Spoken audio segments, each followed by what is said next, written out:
It's Friday morning and the children at this public elementary school are singing patriotic songs that honor their country's founding by freed American slaves.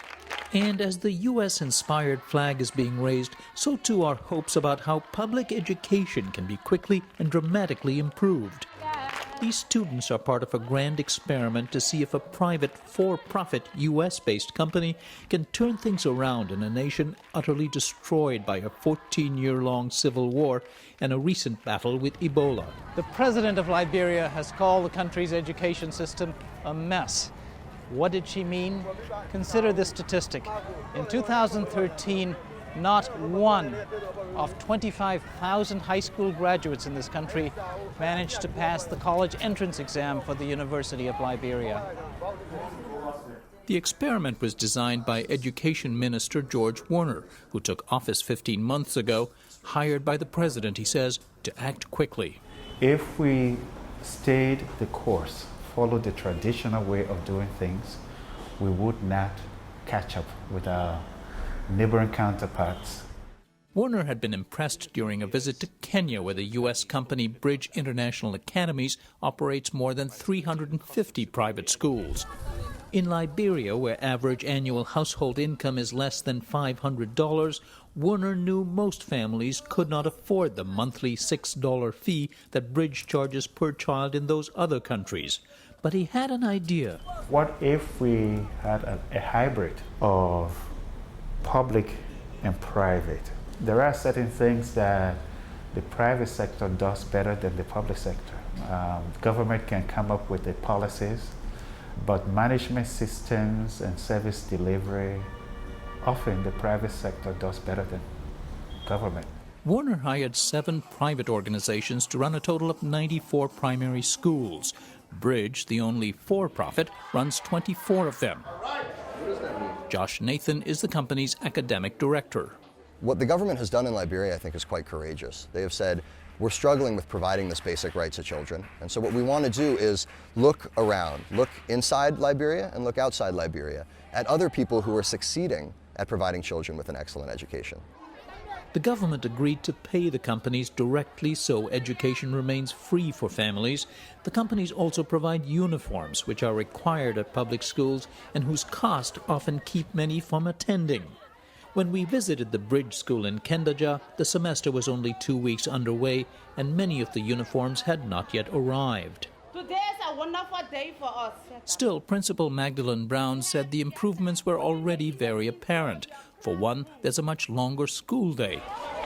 Last year, school started at 8:30 and ended 4 hours later. We have us come to school much earlier. Like we'll come on at 7:30, and then Bridge have us stay on until 3:30 every day. That means the children will learn better. Even the students seem to like it more, like 15-year-old Mercy Freeman. Won't come to school on time. We sit in class. And school actually runs like a school. Yes. There are also new rules like no more corporal punishment. And along with new textbooks, every teacher is given a computer tablet and is required to stick to the preloaded lesson plans. And 7 ones. Critics of this so-called school-in-a-box approach say it encourages robotic teaching and has allowed Bridge and other countries to hire cheaper, less qualified instructors. That's less of an issue in Liberia, where Bridge schools retrain existing teachers and where many had their own education disrupted by the Civil War. In this building, teachers seemed grateful for the guidance. What do you do? Amos Jumanine has taught for 7 years, but says he was a late bloomer. I was 17 years when I started ABC. You went to kindergarten learning your ABC when you were 17. Yeah, 17 years. I'm seriously 17. He's hopeful the new partnership will be good for the students, but he is adamant that one thing needs to change. Teachers, he says, need to be paid more money, especially if they must work longer hours. I can afford to buy food for myself. Financially, it's very difficult. Yes, financially. Very difficult. Very difficult. Teachers earn about $100 a month, and many say they take second jobs to make ends meet. That contributes to one of the biggest problems in Liberia's schools, chronic teacher absenteeism. Not only are teachers routinely absent, many really never existed, just their names on paychecks issued by the schools. Education Minister Werner says he's purged about 1,300 so-called ghost teachers, saving $2 million that was being siphoned away in fraud. This is a system that's really a mess. Josh Nathan says the bridge schools use software in the teachers' tablets to track their daily attendance. We think this is incredibly important to creating accountability and to being able to watch every single day.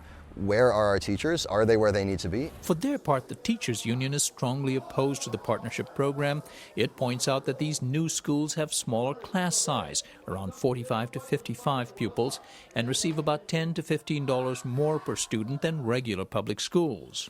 Union leaders say their teachers could get even better outcomes than Bridge if they were given that extra money and smaller classes. If you had the right conditions and a better salary, a lot of the problem would be solved. Yes. And when you argued this, what were you told? Some of the problem we are having in the ministry, they are not even listening to the teachers.